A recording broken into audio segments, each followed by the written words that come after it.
This is for the players.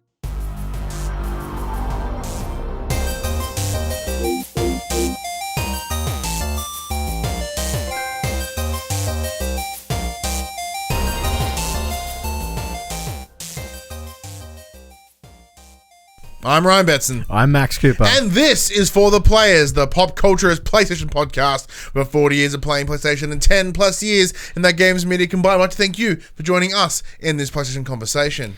This PlayStation conversation happens every Monday morning at 8 a.m. on your podcast services of choice and 9 a.m. Australian Eastern Daylight Savings Time on the YouTubes. I feel very proud every time you do it. Hey, Paul, what's going on? I do feel very proud every time you dive in on the spiel. But if you want to join the PlayStation conversation, head over to facebook.com/group/thepopculturist, Twitter, Discord. All those links are in the description below. If you want to join the conversation as it happens, just like I gave Paul the shout out for, head over to patreon.com/thepopculturist. Support us at any dollar value. Get yourself a nice little sneaky link where you can watch us record this show live. If you want to support us in a once-off fashion, head over to popculturist.com/shop. We can buy shirts and other assorted shit with our logos on it. We are also on Twitch, twitch.tv/thepopculturists. How are you, man? What a mouthful. It is not a mouthful. I think that was a nicely condensed version. I think I kind of pelted through it. I feel I may have missed something, but I think I might be alright. No, it sounds pretty good. Just pretty on point. How's your week been? Yeah, not too bad. You know, just going through the motions now. Got 2 weeks left of work. Everyone seems to be already taking their holiday, so work's been super cruisy for me, which is awesome. Yeah, obviously your son's birthday yesterday was good fun. Yeah, so my son turned 3 this weekend, which is nice. So yeah, we had a big shindig for his birthday. He's got himself a couple little toys that he's been doing the rounds on. Like kind of goes one to one to one to one to one. He got a little cash register that he's a big fan of. Has he mastered the reverse yet on the no on the electronic car? No. So he has that, and then he has one of those little motorized diggy thingies. And now the digger part doesn't move, but he just kind of. It has a functioning bucket, but only functions. It's very functional because it's a fucking bucket. Like it doesn't move. It's just an actual bucket. So that's fine. And then he's got one of those red and yellow pedal car thingies. Yeah, and loves it because he has one at daycare that he and his friend they just seem to hog them above from everybody else. All I hear about is him and his friend going cars. It means they just do laps and no one else gets to go with the cars. So like obviously he likes it. We should probably get him one. Love that. So this morning he came in and all his presents were inside the shell, and he's like, "Oh, car!" Opened the door and just pushed everything that was inside the car out, and then it's like, yeah, he's nice. loving that little cash register that we got him as well. So it's kind of that was given for him. Sorry, and so it's a big collection of cool things, but it's very because we're having a discussion before we started this about our own like mortality, and there is nothing that I've said this before. There's nothing that makes you makes you focus on your own mortality like your child. Like this is the thing is, you know, he's like, wow, you're 3. Fuck.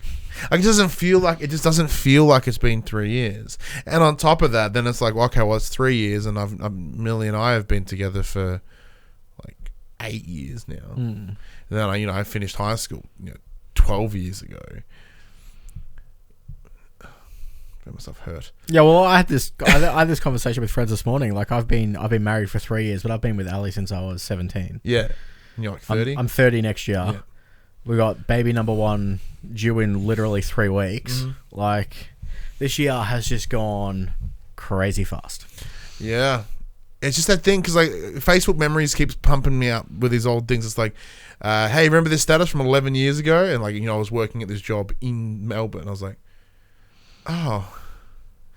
And then you remember all those people that you met in that time. You're like, no fucking spoke to anyone. I got one of those. It's like, remember when you used to work 3 jobs? And I'm just like, I used to be so good. She's so much a better person. Yeah, then of course you get reminded with all the horrible statuses that you used to make. I'm like, delete and delete and delete. Yeah. Very rarely like anything I reshare from memories that the last like 3 years, because prior to that I was a dumpster fire. Yeah, they were not good. I was not a very well put together person. But we are here to talk games. We are. What have you been playing this week? Just Star Wars. I finished it finally. Yay! So I'll chat about that a bit later. Yep. Other than that, not much. Yeah, I'm in a similar boat. So I finished up Death Stranding this week. Finally got those credits. We'll get to, once again, essentially the topic of this week's episode is just, as the title you probably would have read, is just a connection of our final reviews for Star Wars and Death Stranding. So I'm about 2/3 of the way through Star Wars, so I'm pretty happy to talk about it. There will be mild spoilers, enough to sort of hit points. We're not going to be like, and here's the ending. But come on, Paul, the Wii U wasn't that bad. What's Paul got? Yeah, today I got a Facebook memory from 7 years ago that today was the launch day for the Wii U. I wish I wasn't reminded of that. And he seemed really stoked on it in that status too. Seemed really stoked. I mean, how else were we supposed to play Mario Maker? That's true. Well, at the time, now with the Switch. Oh, it's so good. So good. I stole there's a streamer that I watch, and they've come up with they do a thing called Friend Friday where they play games together, and they came up with their own like kind of mini game for it, called Bros vs Toads. So you play online co-op, but you team up with the brothers and the toads on a team, and it's just the first team to win. So you can only respawn on your teammate, and they just play really hard levels and try and beat them with their teammates while killing the other players. Seems really fun. Like, half the time, games are just the fun you make them to be. Paul's also added the only redeeming things about the console are Pikmin 3. I actually quite enjoyed Pikmin 3. And Captain Toad Treasure Track, which is on Switch anyway. Yeah, that way. Yeah, I actually remember. This is when I was studying, so I was working part time. And I remember, and I remember going to a midnight launch for it, and it was embarrassing. I owned mine for a week. Wow! And then I returned it for 3 copies of COD Ghosts. Is that a worse deal? It's not a better deal. I don't think it was a better deal. No, that's a toughie. Actually, I don't have an answer for that. Yeah. I'm trying to rack it out. Like, is it a better deal? Yes? No? Probably not. Probably not.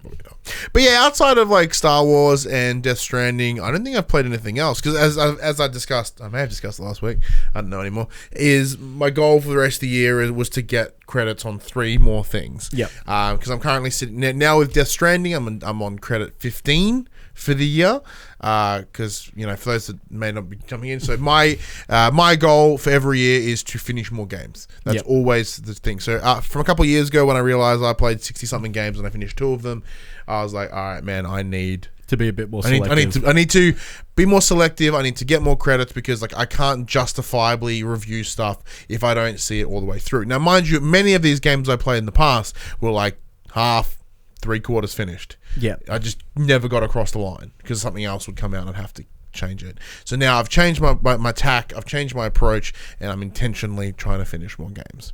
So with Death Stranding out of the way, my next move was to Star Wars, and I'm fucking this close. Yeah, you're pretty close. And then we'll have Outer Worlds, which probably push me up to the rest of the year, because there is no major releases for the rest of the year. Yeah, I don't think there's anything till like February or March at this point. Quick squiz. There was a couple others that I was gonna try push through, because I do collate all mine on the list on my phone. That's a shopping list. Go away.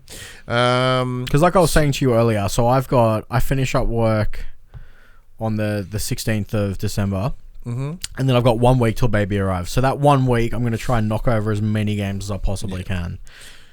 I was thinking about Rage 2 actually, whether I push because apparently if you beeline the story, it's like 6 hours. Oh yeah. So I've put like 4 into it, I guess. I might be able to. Paul's saying there was one he was big on, but it's embargoed at the moment. Ooh, I don't know what's coming out. Sounds juicy. Yeah. I don't even know what's coming out. My mind is literally closed off until I think it's like March, when Final Fantasy 7, Cyberpunk. Yeah, I'm in all pretty that much the stuff same comes boat out. there. Because what have I got here? Oh, the Call of Duty Modern Warfare campaign. I'm pretty tight on, pretty close on that. Paul's one. like, you're wasting your time. Is that for Rage 2 or? Oh, Rage 2. Yeah. Look, this is essentially like the trophy hunting aspect, right? You're like, okay, what can I get an easy platinum on? Like, what can I get an easy credits on? Like, I'm so close. I've already chipped most of my way through it. How do I get to the end of it? Same as Man of Medan. I was before I got a review copy. Now I can't comment either way. Okay. I'm confused. I lost me. Okay, so he was big on it. Then he played it. And that's not doing too well. Kind of sounds like... Is that Rage 2? Sounds like Anthem for me or Breakpoint for me. Yeah.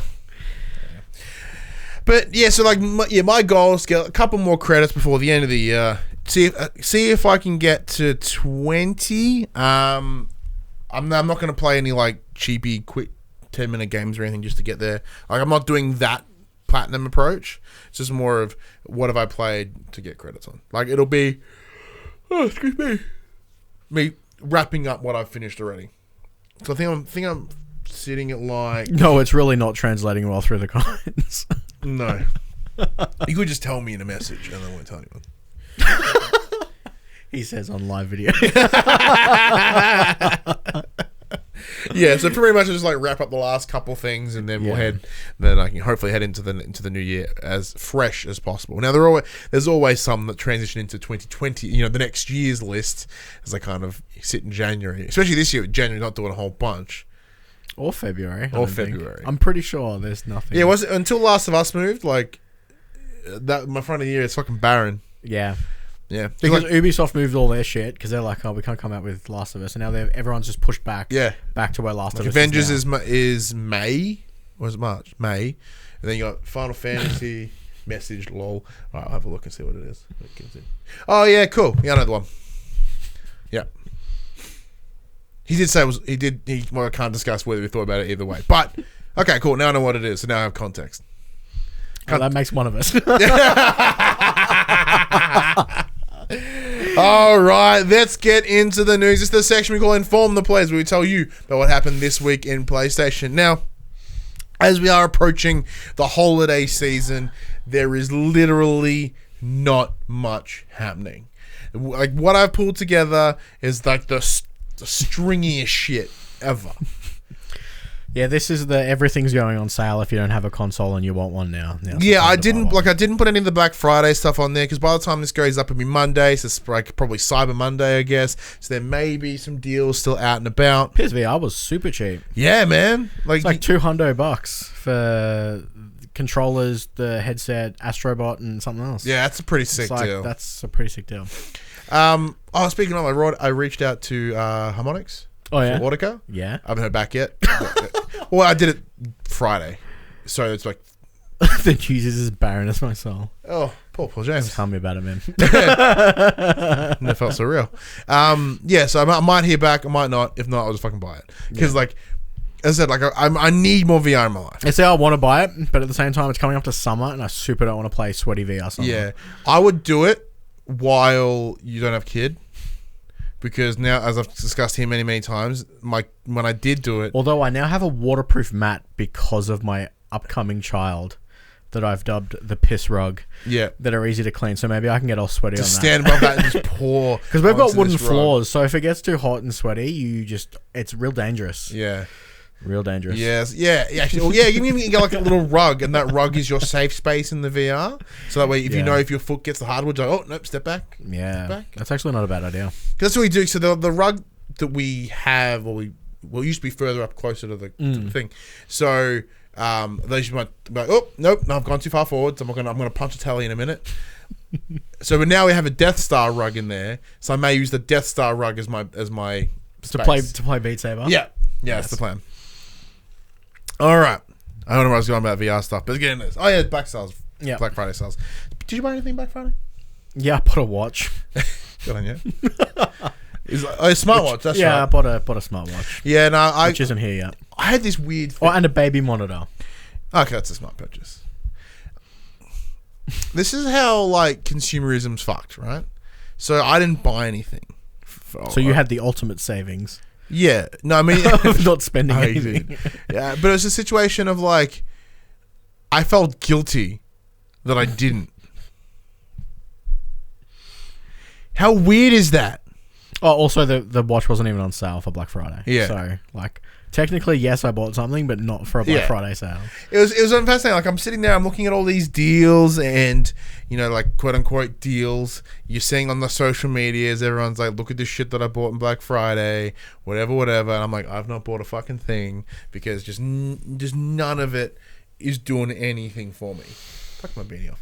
Because none of it is doing it for me. Like there is nothing in any capitalism, baby. In any game that is on sale, I have already owned, played, and or finished. I know that's a weird flex, not intentional, but yeah, it's like, okay, well, what is there to win me on? Like I don't need a keyboard. This keyboard's fucking great.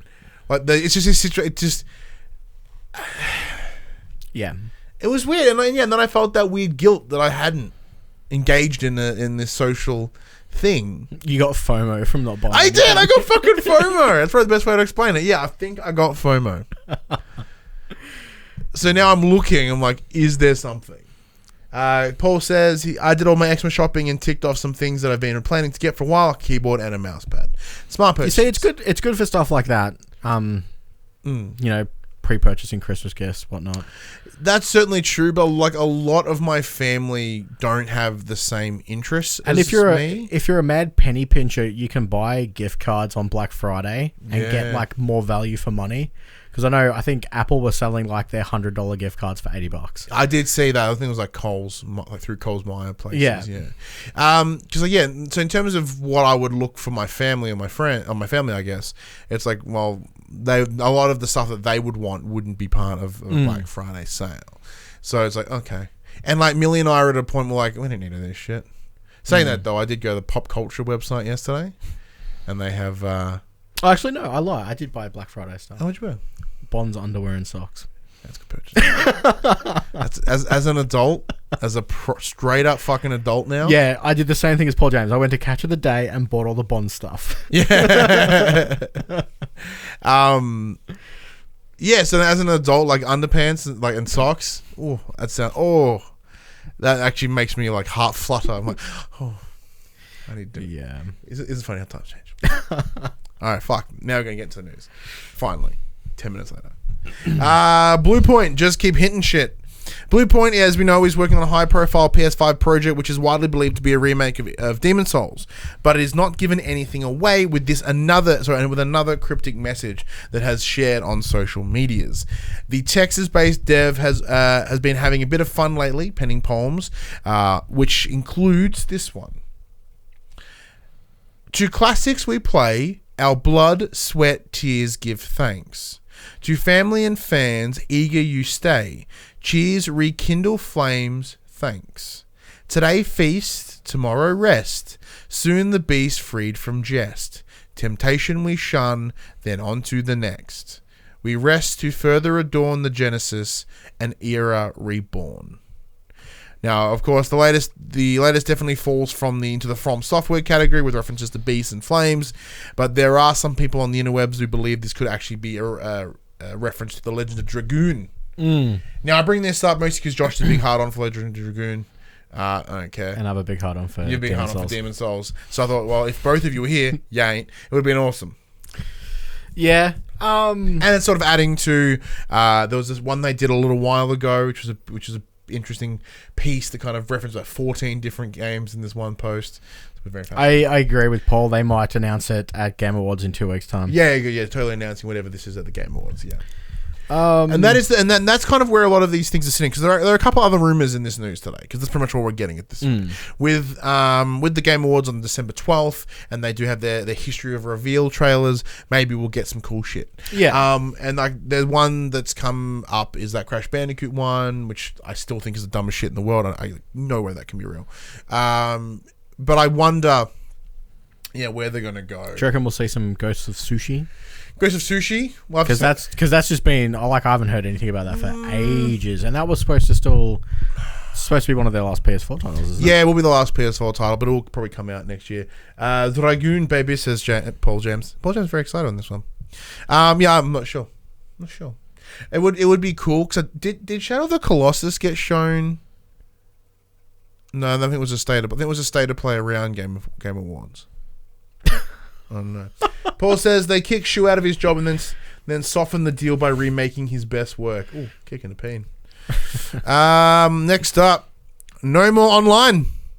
The always online requirement that shipped with Ghost Recon Breakpoint last month has been a thorn in the backside of many of its players, to the point where nearly a third of recent Ubisoft surveys contained responses requesting for its removal.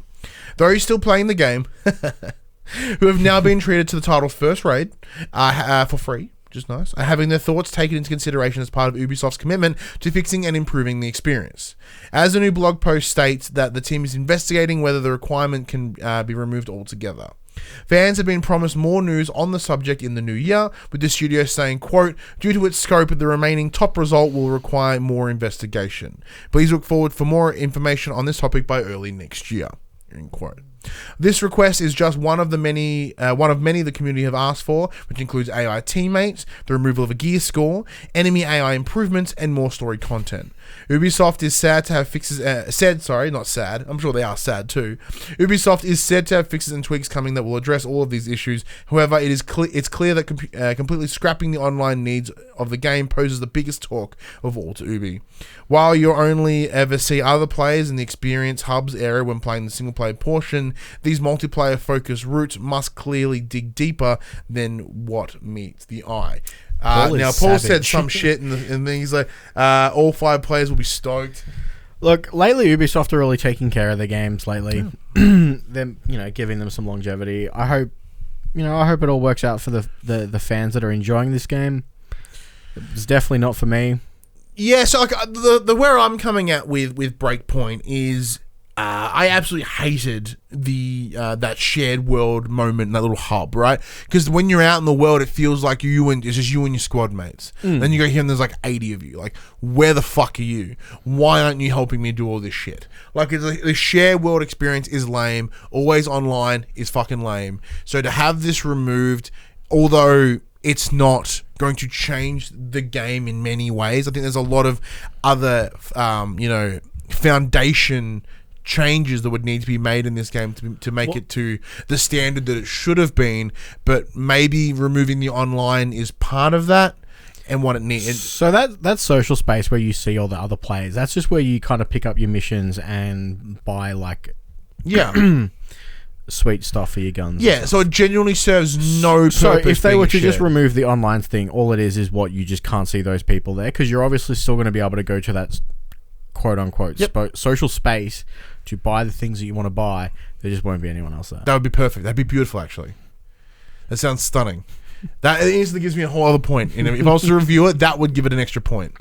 Because it's the difficulty is I would like to play it more, but the game actively makes me not. Well, see, it's interesting because I'm I'm a fairly big Destiny player, and I have that suspension of belief. I can see all the Guardians at the tower when I go back there, but I know they're not out there helping me while I'm doing my missions. Like, I get that. Yeah, but when you do you find random people. Yeah. Right? So in the overworld, when you're kind of just exploring the areas, there are random people. Once you go down into the wherever, but once you like select a mission or something, that mission is instanced. Like, there's no one there but your party. That I'm okay with, because when you're doing that shared world stuff, you'll find random people just piss farting around, and like that's the thing. But once you leave this hub, you don't see shit. You see no one. So the whole island of Breakpoint is instanced, but that one point. Correct. So it's really jarring. Now I know Paul has a copy of the game, and we were supposed to play together, and we haven't. But could you imagine how crazy it would be if you like walk outside and there's just like helicopters and shit flying around with random people in it? Within minor context, that'd be great. Like, look at like, they'd have to remove so much like friendly fire to a degree. Because could you imagine you don't have friendly fire anyway? Yeah, I know, well, don't you? I don't think so. Because, like, if they could blow up your stuff, like, imagine it'd be like GTA Online. There'd be some asshole just flying around, just destroying shit. Yeah, with GTA, the game's built that way. Yeah. It's a little bit different here. I get that. So the idea of the social space here in Breakpoint was presumably you come here and you find people that will need to do missions. I mean, don't get me wrong, it was jarring, because I played the beta with you, and I'm like, where the hell did all these people come from? Yeah. I thought this was not this. Because I think, the incentive and the idea is for them to be like, hey, anyone want to do this mission? All right, jump in with me. Let's boot. Like, that's kind of where they're going at here. However, when I go into that space, I'm like, I don't fuck talk to anyone. I just mute everyone. Yeah. I have no time for this. And even then, like, I'm like, well, who are the friends I can play with? But all my friends that have played it don't play it anymore. Paul's Paul's willing to go. Chat, we can still stream it. Let's start to stream it, then declare that shit and play a better Ubi game, like any of them. Look, it's still getting supported, which is cool. Ubisoft do have that, as you mentioned, that like the ability to support games longer than their release window, or at least release window, I guess. And that's positive. Where as I said, there are so many things broken about this game and how it's delivered that I don't think it's a shame that with how questionable the launch of Wildlands was, and then it got better over time. It's interesting that they seem to be making the same mistakes again with Breakpoint. They're kind of, I know Bungie did it with Destiny. Like, Destiny started bad, then they released a expansion that made the whole thing great. And then Destiny 2 came out and they went back to all this horrible stuff. They took out everything that everyone liked about the game. And then once that big Forsaken dropped, it's like everything's better again. Like, just, you've had this experience before. You should learn from your launches. The big difference here, like the big problem with this is the microtransactions, right? That is the big issue here. And that's the big, like, elephant in the room around Breakpoint. Because you can almost buy your way through it. Yeah. And that's the problem here. And with Wildlands, there were purchasables, yet it was there. But in saying that, having microtransactions in your game doesn't mean it has to be a shared world experience. Exactly. Like, they can still sell you shit with no one else being there. Exactly. They're going to sell you less shit because you're not going to be able to see other people with their awesome swag that they've bought. Yeah. And then you're going, oh man, that looks cool, I want that. So they go to the store and buy it. See, that's the other thing. Like, this is not dismissing that, but I don't understand that the appeal of being like, I want my character. Like, oh my god, you have such a cool emo. I want it. I'm like, I don't fucking care. But I think that's my approach is differently, because you've said in the past, you've been like, oh, I see that, and then you want it. Yeah, that's pretty rad. I mean, I still don't. I very rarely spend money on cosmetic items in games, unless they're like real dope. See, it's the same. But then that's me going to the store and browsing through it and going, "That looks cool. I'll buy it." Not seeing someone else go, "Oh, that looks cool. I might track that down." Yeah, it's the exact same attitude I have toward pop vinyls, which are behind me, if you can see. Pop vinyls suck unless they're the ones I like, and which is South Park and the Jay and Silent Bob one, and I've got Becky Lynch down there. I mean, it's one of those things like they suck. Oh, and then you throw money at them. Yeah, that's that thing. That's how they get you. Now, speaking of pop vinyls, I do have a couple Batman ones in the lounge room as well. Bad segue. Batman Rumours. Ow, my shoulder just clicked and really hurt. A little earlier this year, WB Games Montreal got everyone all excited about a possible new Batman title. This game, which was all but confirmed following pretty blatant teasers, is said to be named Batman Arkham Legacy. Now, I've previously heard about one called Batman Arkham Insurgency, like yay back. But I don't know, I guess that one got scrapped by the sounds. Will allegedly focus on the Court of Owls, and it's does sound pretty interesting, but there aren't any real details to go on just yet.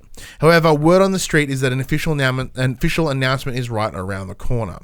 A rumor suggests that this new Batman game is likely to make an appearance at the Game Awards.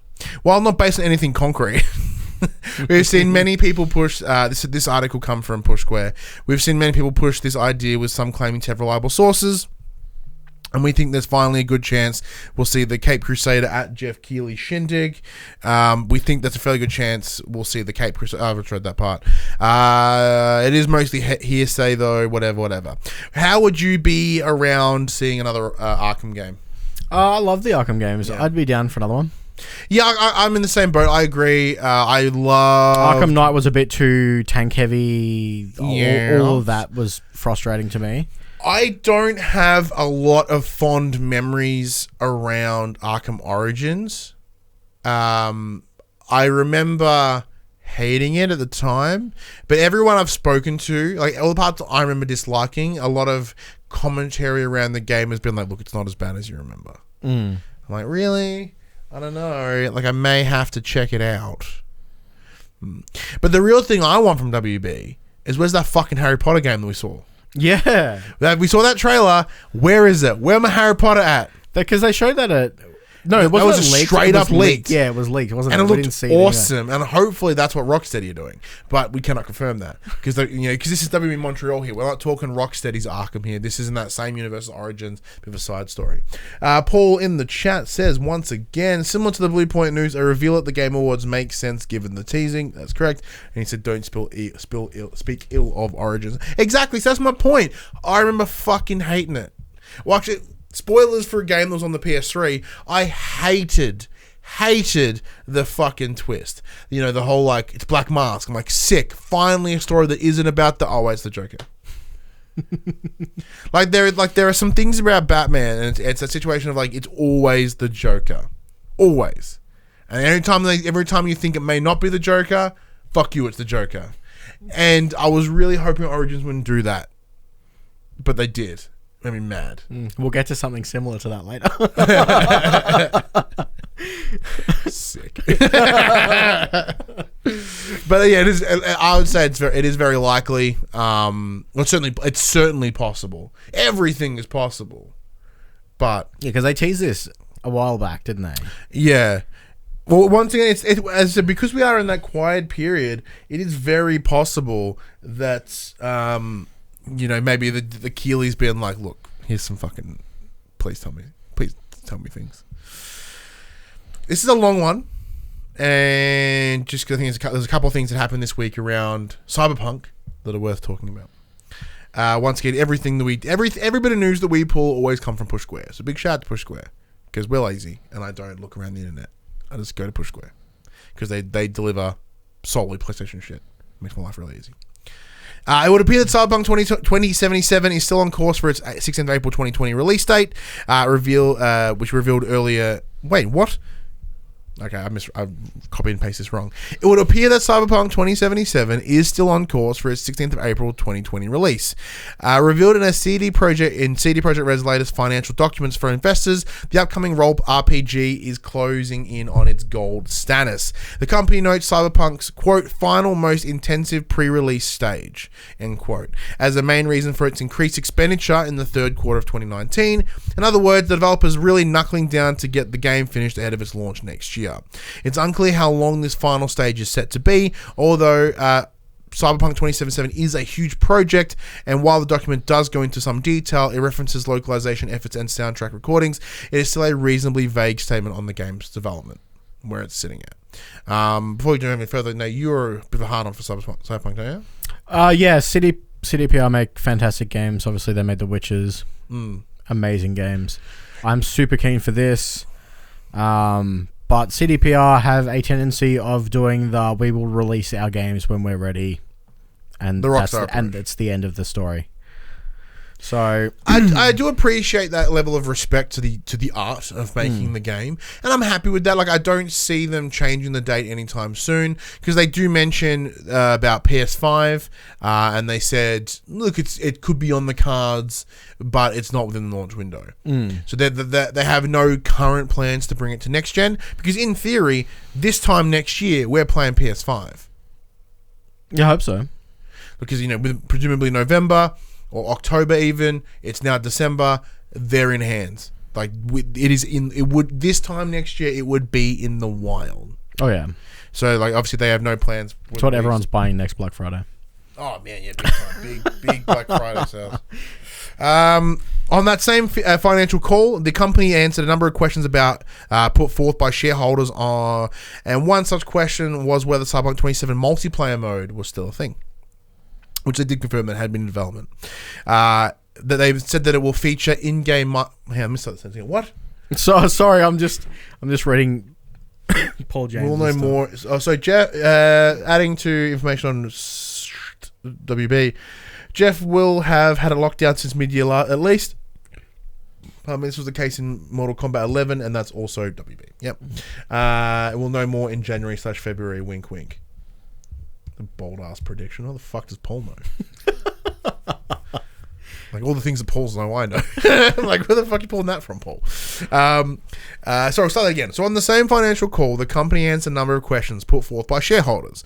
One such question asked whether Cyberpunk 2077's multiplayer mode, which has been confirmed to be in development, will feature in-game monetization. However, CD Projekt Red didn't answer with its usual hard no. Quote, as far as the monetization of multiplayer for Cyberpunk is concerned, we believe right now it's definitely too early to share any details on that or give guidance. The project is in a relatively early stage. Joint CEO Adam Kaczynski, I'm going to go with that, said, as mentioned, this quote has led to a wave of outrage. Before anyone rants and raves about CD Projekt Red lying to consumers, we think that it's important to contextualize the situation. Again, this is an answer that's aimed towards shareholders. If Kaczynski can offer a yes or no answer, cannot offer a yes or no answer because the multiplayer mode is still in an embryonic state, then that's that. He's got no real choice but to dance around the subject. While it's easy to cast a cynical eye over the quote, it's clearly too early to jump to any conclusions besides, it's not like multiplayer is launching with the game in April 2020 anyway, and they have said numerous times that it wants to deliver a full single-player experience before they focus on multiplayer. No, you don't, buddy. We'll talk later. Oh, shit. And Jan February Cyberpunk. Oh, okay. I thought you were talking PlayStation. I'm like, what the fuck? You and I would know literally the same thing. No. I was following with the Cyberpunk news in Jan Feb. I wasn't, but okay. We're gonna have to, we're definitely not learning any new shit about. No. And lastly, posted by user Shavod and reported on by Video Game Chronicle, the Polish team supposedly claiming that whilst Cyberpunk 2077, that was about the length. Sorry, before we jump into that. One thing they also talked about this week was a bit of controversy with Cyberpunk was the elusive microtransactions, right? So I think the statement that they used was more around the idea of there will be purchasables, or there will be downloadable content. Now, for the guys at CD Projekt Red, downloadable content could simply be more expansions in the same vein of Blood and Wine and whatever. Yeah, they were pretty heavy. And expansions they were fucking huge expansions.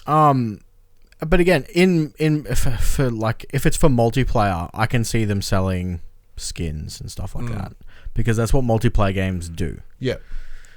Yeah, that's certainly true. Like that is part of it. And at the end of the day, if they put microtransactions in the game, it doesn't mean you have to spend money on it. Yeah, and like that is that's the bit. That's my stance, but it's also a somewhat unfair stance in some ways. I don't know. My stance has always been if people want to spend money on shit that they want to spend money on, why can't they spend their money on it? Yeah, that's true free market, right? You know, so my issue is when people spend money on a chance to get the thing that they might possibly want.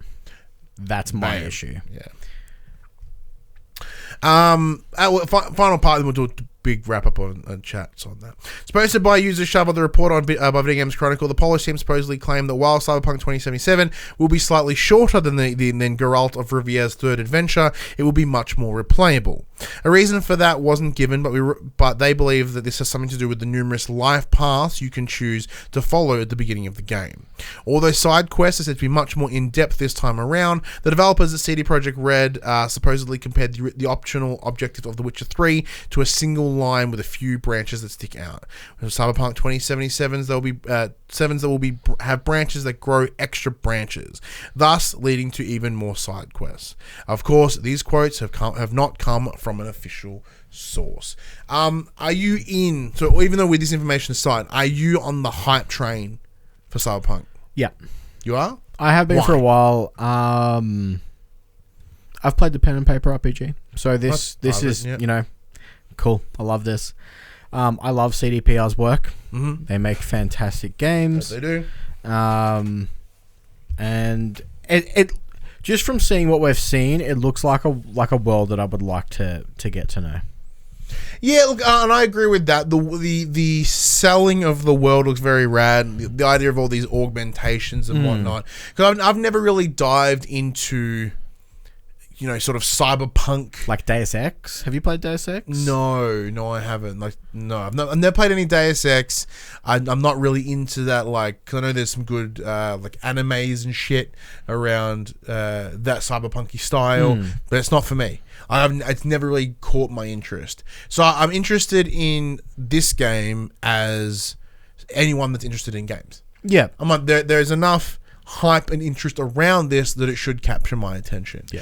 And CD Projekt Red, even though I personally didn't enjoy The Witcher as much as everybody else, I felt that the game got real fucking heavy real fast. And as in, like, I would open the menu and say, there's all these things. I'm like, I don't have time for this. Yeah, Witcher was long. Yeah, and on top of that, like, it was that high fantasy, I guess, which is more deeper, gnarlier kind of fantasy. Yeah. And I'm like, I don't have the brain power to take in all this lore. I think I may have played it at a bad time too, so I may have I might try again for like the 5th time. But yeah, I couldn't get into it. Saying that my stepfather did. Yeah, he loved put it, like didn't 150 hours in that motherfucker. Yeah. So like, there's obviously something that's grabbing people there, and maybe I've just not pushed into that yet. It's very possible. Very possible. Final bit of news: PS Plus games for December have been announced. It is Titanfall 2, and in case you want some more Monster Energy drink in your life, Monster Energy Supercross, the official video game. Titanfall 2 is a good pick. Titanfall 2 is great. One of the best shooter campaigns ever. 1, 2, 3, 4, 5, 6. 6 Quickbits. Editor at The Verge states the Xbox Scarlet dev kit is, quote, nowhere near final, and, quote, hardly anyone has them. Interesting. It's probably not good. That can't be good. That really can't be. Yeah. Because Sony's have been rumored to be out in the wild for a quite while. some time now. Yeah. And there's further confirmation this week of images of the actual kit itself. Yeah. But I think this. Correct me if I'm wrong here. Isn't the architecture between PS4 and PS5 changing a lot more than what Xbox will to? Yes, the next only Xbox? Because the jump from Xbox One X to Scarlet will be smaller. Yeah. Because the Xbox One X was so staggeringly higher than the Pro, even, like, the jump there is instantly going to be larger. Because One X is incredibly powerful console, like, that cannot be argued. So when they move to whatever the next gen is, say if PS5 and Xbox Scarlet are literally at the same point in tech power when they drop next year, it's just the smaller. It's a smaller difference. Difference. That's not what I wanted, but I'll go with that. But it's super weird that no one has them. Super fucking weird. It can't be good. Because dev with a console that's a year away, presumably. Devs cannot be just like, oh, we got 6 months before release. Let's maybe see if it works on the new hardware. Fuck no. What is this? If you're a player of Man of Medan over the week, if you already purchased it or purchased it before the 6th of January, you get yourself a free friend pass.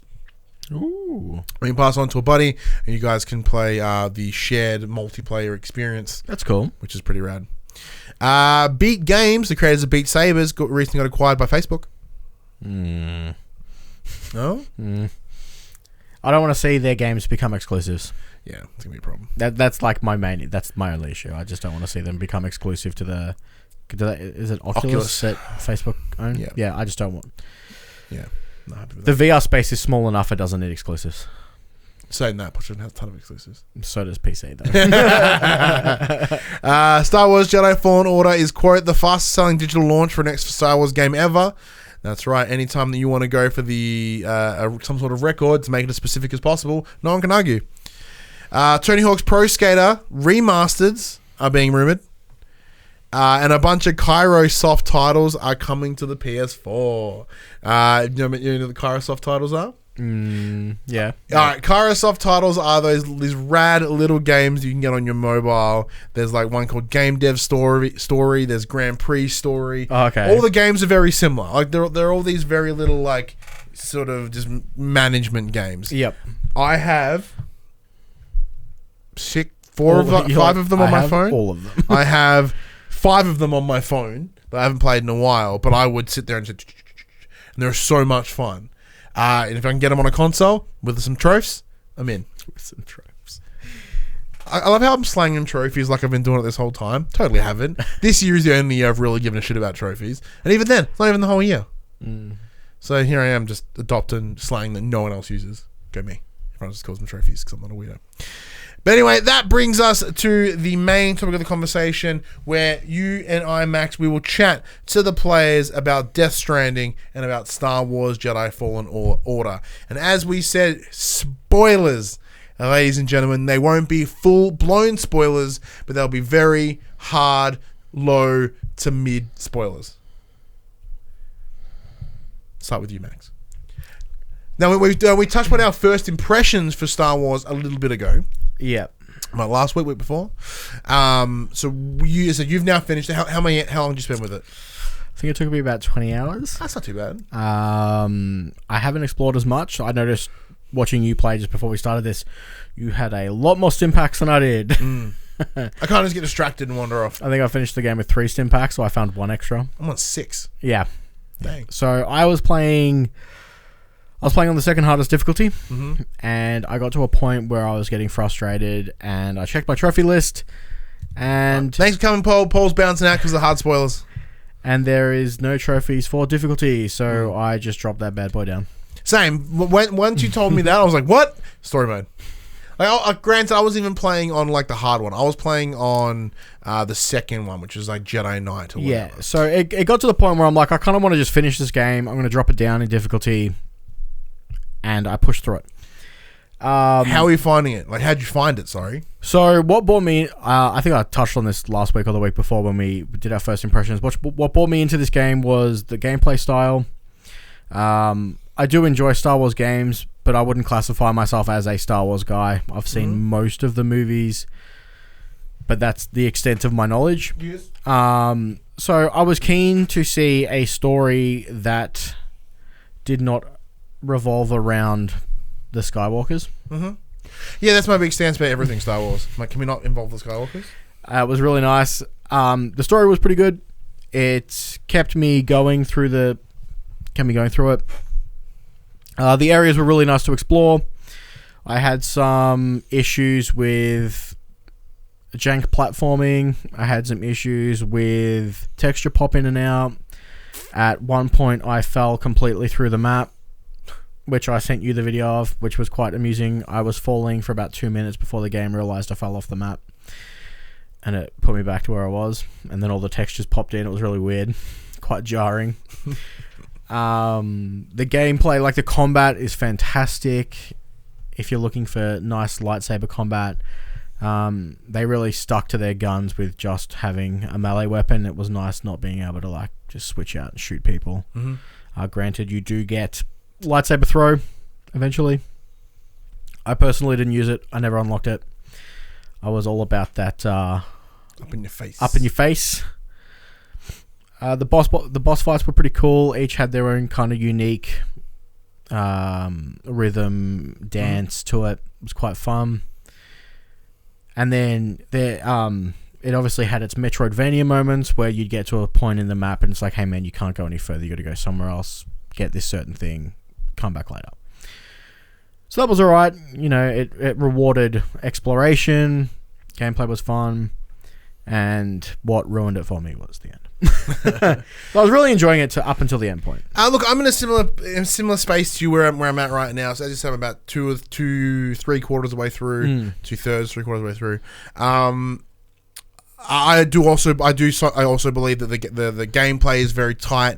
I'm getting enough of the Dark Souls taste without the punishment, without the restrictions that come with that, because when I say restrictions, I mean as in Dark Souls will obliterate you if you slightly fuck up. And I fuck up all the time because I'm not good at games. Well, the main thing, and I said this to you before we started the show, the main thing that I enjoyed was if you fall off the map, you lose a little fragment of your health and it respawns you right where you fell off. In Dark Souls, you fall off the map, you're completely dead. And you're back at the start.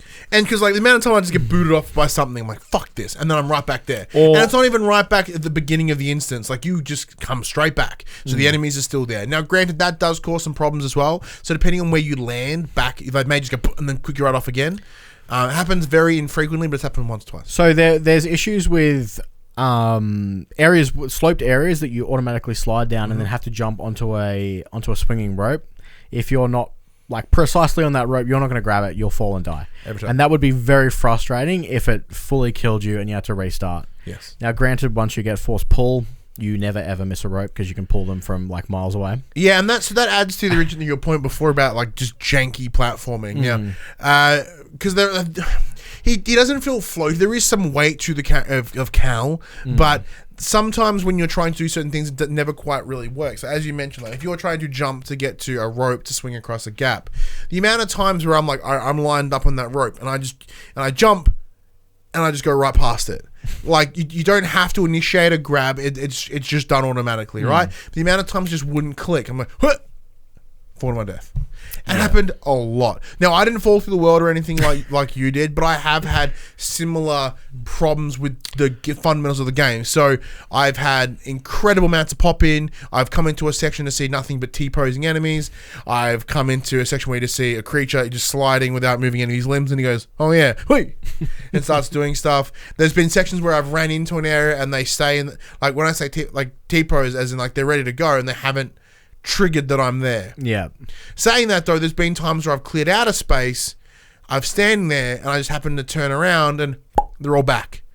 Like it's very weird little moments of just hop and then everyone's back. Yeah. So there's almost like this line because originally supposedly with the setup of Fallen Order, it's supposed to have the same idea as Dark Souls, as in you clear an area, they don't come back until you go to a thing and respawn or whatever, right? Yep. So I cleared the area and then I came back through it later, no respawn, and they were all there.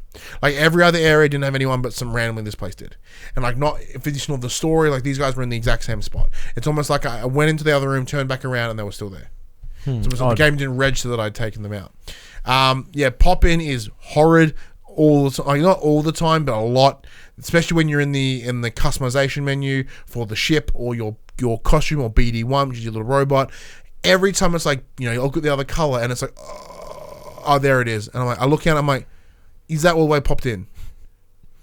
Yeah. The amount of time I sit there and I go, I don't think that's fully all the way through. The Wookiees look like Wookiees look like asshole. They look so they all look gaunt and just like thin and gross. And I understand like they kind of nailed the anatomy of a Wookiee correctly, but like the hair doesn't quite look like hair. It really does look like low texture grass, just mapped to a frame.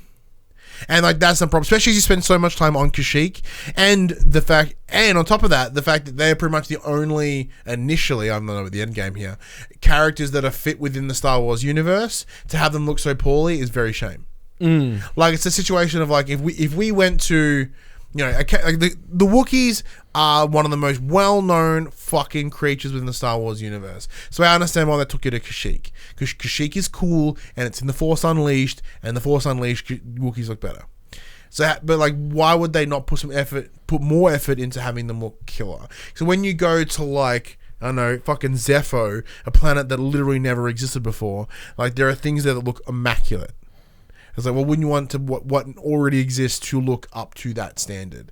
Because like there are creatures like the friend at the start of the game, Prof, whatever his name is, you meet him once, and he looks brilliant, and you never see him again. Yeah. So, other stuff that I enjoyed was the banter of the stormtroopers when they're fighting you. Like there was a moment where they were standing up on a ledge. And they literally called down to me, don't try it, we have the high ground. Yep. And then I was like, fuck you guys, I'm killing you. I really enjoy the panic that comes in when you bring them down. So as in, if you have like a group of 6 of them and you take like 5 of them out, and then like the guys like, oh my god. Or we have 2 left and they see me like, oh fuck. And they're like, oh fuck. And like they're kind of like, like you can see, it's almost like they have an anxiety level within them. And as you start taking out their squad, they get, I'm not sure whether they get more erratic or anything in terms of their behavior. Once I've seen them like try to start running away and stumble and fall, but I've never really seen them change their behavior because of that. It's just even if it's just the sound clips that are noticeable. What else I want to talk about? Well, the one thing, because you said the one thing that really bummed you out was the story at the end, right? Yeah, the ending kind of didn't have the payoff that I really wanted. Yeah. So you're not a Star Wars fan either? No, so like I said earlier, my Star Wars knowledge is very limited. I would love to hear the opinion of someone who was like a super fan that kind of was deep into the lore to see what their thoughts of the ending was. But to me, it seemed kind of it seemed odd. It seemed odd. Odd in what way? Like, as in, did you feel like let down? It it was lacking information. I was just let down. It kind of seemed like pointless. it was reaching at strings that you didn't know existed because it's like referencing other lore. Like, no, it wasn't anything like it was referencing stuff that I didn't understand. It was more of it kind of made me question why. So it's one of those endings that changes the motivations of everything. Yeah. Ah, okay. I was kind of like, well, why do this? Fascinating. Because like for me, playing it now, the story is not driving me. Well, it is because it gets me move to the next location, but I have no interest in Sia, which is the chick from Wolfenstein. So her story is actually really cool. Yeah, as it stands right now, goes into why her apprentice is the way she is. Sorry, spoilers. You find very quickly. Well, me touch on spoilers. Early on, you find out that she was previously a Jedi that's cut herself off from the Force. She had a Padawan, whatever, right? Yep. So you start to hear more about her story around why she's separated from the Force. We'll go back even further. So this game is set between episode 3 and 4. Correct. So right around the Order 66 time. So that's why Cal's in hiding. So during Order 66, he managed to escape, and now he's hiding on a scrap planet, being a nobody, so he can survive. So Sear's story is quite interesting. It has a nice resolution. There's a character that shows up that I kind of wish didn't, because obviously I mentioned before, I like.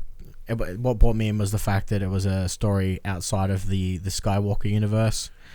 Yeah, so you know what someone from the movies. And then, someone from the movies rocks up, and that kind of went. Well, saying that, though, because earlier on we see Saw Gerrera, who is a character we see in Rogue One. So there is a reference to the Star Wars movies here. But the best thing about Rogue One is that almost nothing to do with the Star Wars. It's not Star Wars. Nothing to do with the Skywalkers until kind of the end there as well. So seeing Saw Gerrera was cool because it shows a lot. Other people exist in this universe. Yes. It shows other people exist, and it kind of connects it to the main canon in a subtler way. Yeah, because you're like, if you hadn't seen Rogue One or you kind of don't remember their names, you're like, that's the guy that Forrest Whitaker played. And he was a leader of a rebellion or a resistance, sort of in that early days after the Clone Wars. So even in Rogue One, he's a semi-side character. He's not massive. Yeah. So having him here is not even a throwaway. It's kind of this very cool little thing. But it's enough to go, oh. Yeah. But yeah, so that Grease, who's the other character in the Mantis, cool. Don't care for him. I don't find him funny. I don't find him entertaining. There's none of that is landing for me. Like I'm enjoying Cal, but like also nothing about him is super endearing. Yeah, I think my favorite companion is a companion that you haven't met yet. It's one that you get very late in the game, and they're fantastic. I really enjoy them. Yeah, so because there is a trophy. They bring an interesting they bring an interesting dynamic to the squad. Now apparently I did find a companion. Like I found some little like corgi looking thing on like the first like Baphomet or whatever. I am. Yeah, it's like, hey, you're the companion. I'm like, who the fuck are you? Well, I guess like I haven't seen them since. Yeah. Yeah. So like that part bumps me out that there's no real characters. Like even like the villains, the sisters or whatever, they don't even seem so. Like, because when you do bump into the second sister, which, her character, when you speak with her, it's almost like she delivers in almost like an always monologue way. And I don't, like, understand, like, they're like, hey, she's evil and she has class and she stands and she talks like this. And I'm like, lame. Because they're the Inquisitors. Yeah. And, like, it doesn't land for me. The Jedi Hunters or whatever. So their job is to go out and hunt a bunch of Jedi, the enemy of stragglers from Order 66. That doesn't land with me personally because I'm not feeling any character. Saying that though, where there is some story around this particular woman, and even then when I found it, I'm like, okay, cool. There's hints of stuff there, but I'm not getting that connection. Now you said there's a nice wrap up on some stories here that I haven't seen yet, so I'm sure this will come into play the more that I gather up. So there is another character, the ninth sister, which is this big yellow fucking horn character that you find. It's almost like the assistant to the second sister. You fight them as a boss, but even then, there's like the shit they come out and say. It's just lame, and it's not it's not very good. Like, I'm not saying the story's bad, because it's certainly good. Like, I've never been like, ugh. And there's enough to keep you moving forward, but there is nothing about it that has me 100% in. It's not blowing up your skirt. It's not getting me damp. You know what I'm saying? Like, it's not. Yeah, so that was the other reason why I dropped it down. I'm like, I kind of want to just speed through this at this point. Because the load times, back to hardware problems, the load times are horrendous in this game. Yeah. And for a game that is designed to be hard and therefore you will die more frequently, don't have like 30-second load screens. It's painful. Painful. Yeah, I remember that on Bloodborne. Bloodborne was the same thing. You used to die and took two minutes to respawn. Yeah. And then they patched that right out real quick. And then there are patches coming out. There has already one gone live. It's like 1.04, I think, but I don't know what it addresses. I haven't looked at it. No, I'm the same. I haven't looked at it. Oh, excuse me. Raining so hard, I'm running out of oxygen. Yeah, so like that part, that's got to be changed, like fucking fast. Because, as I said, once I realized there's no trophies required for difficulty, there's no incentive for me to play anything higher than story mode. I'm playing story mode. Yeah, so the other thing that really kind of bummed me out a little bit was the lack of force powers. Yes. Now, I don't know about everyone else, but when I play a Star Wars game, I want to be a Jedi, I want to use the Force. Want as much access to that as possible. Mm-hmm. Now, you get three skills? 3 force skills? 3, 3. So, yeah, you get time stoppage. Okay, 4, sorry. So you get time stoppage, individual time stoppage, you get push, pull, and jump. Yep. That's 4. Yep, so you get, and wall running, but that's not really. Yeah, if jumping counts, yeah. So does wall running. So double jump, you get a double jump. Or Jedi flip, as they call it. Yeah, I felt like I needed more. Like, obviously, you're playing a very good character, so you wouldn't have access to, like, the Force Lightning, the Force Grip, like, you choke someone out, all that stuff, all that fun stuff. I get that. But then, I guess, in the other sense, of the good side of the Force, I guess Jedi mind trick, you could be like, hey, I don't want to fight these guys. Maybe just do the whole, I'm not the droid you're looking for, and you just bail. So it makes me think of like Jedi Academy. So yeah, they had push, pull, jump, speed, sight, heal. Yeah. Healing would have been cool. Yeah. But I guess that would have just taken away the stim. That also negates the stims and removes a big hunk. Because, spoilers, you don't be a Sith. At all. There is no Sithy behavior as far as I'm aware of. Correct? Yeah, correct. So you can't even get a red saber. So like it's not telling. Do we just text any footsies? Sweet. Like you don't get to go down that evil storyline. So you're not going to get Force Lightning. You're not going to get like no Force Drain, no Force Grip. Yeah, none of that stuff. None of the which is fine. Like tell that story the way you want to tell it. And if you want to tell it as a good guy, I want to hear a good guy story. That's fine. But. Yeah, then what else could they get? Like Force Speed would have been cool. Like but I guess you kind of get Force Speed by slowing the enemies down, in a way.